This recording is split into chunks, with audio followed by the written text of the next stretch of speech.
30,000 টাকায় সীমান্ত পার। হাবি হত্যা চেষ্টার শুটার ফয়সালের পলায়ন নাটক।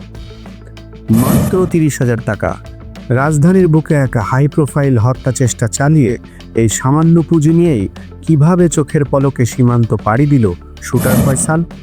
বিজয়নগরের কালভার্ট রোডে ইনকিলাব মঞ্চের মুখপাত্র শরীফ ওসমান হাদির ওপর গুলির ঘটনার জট খুলতে গিয়ে গোয়েন্দাদের হাতে উঠে এসেছে পলায়নের এক লোমহর্ষক ব্লুপ্রিন্ট। এটি কি নিছক হামলা নাকি সুপরিকল্পিত কোনো রাজনৈতিক চক্রান্ত? ঘটনা গত শুক্রবার দুপুরের।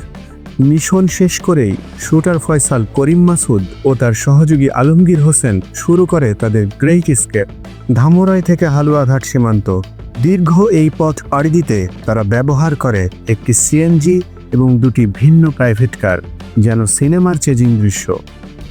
চাঞ্চল্যকর তথ্য হলো, সীমান্তে পৌঁছানোর ঠিক আগ মুহূর্তে ফয়সালের হাতে পর্যাপ্ত নগদ টাকা ছিল না। স্ত্রীর কাছ থেকে সে জরুরি ভিত্তিতে 30,000 টাকা নেয়। ফয়সাল ও তার সহযোগী আলমগীর যে প্রাইভেট কারে করে ময়মনসিংহের হালুয়াঘাটে পৌঁছান, সে প্রাইভেট কারের চালকের কাছে মোবাইল ব্যাংকের মাধ্যমে টাকা পাঠানো হয়। সেই টাকা ক্যাশ আউট করা হয় ময়মনসিংহ শহরের একটি দোকান থেকে।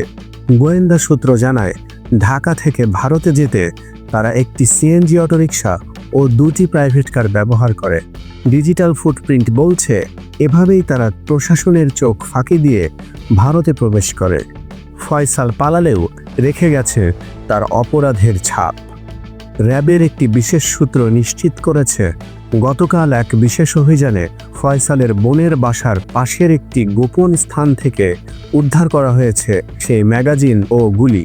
ব্যালিস্টিক রিপোর্ট বলছে, হাদির উপর হামলায় ব্যবহৃত অস্ত্রের সাথে এর সরাসরি যোগসূত্র রয়েছে।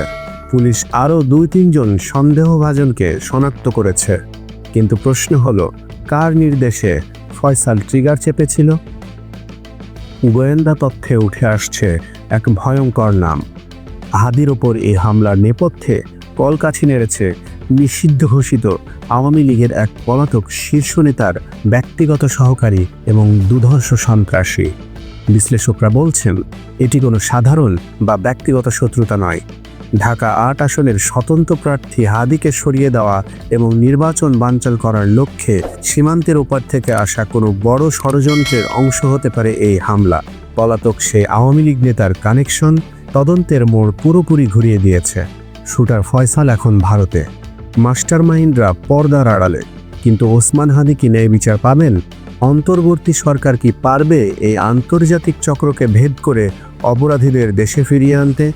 তদন্ত চলছে, প্রতি মুহূর্তে বেরিয়ে আসছে নতুন তথ্য। চোখ রাখুন আমাদের পর্দায়।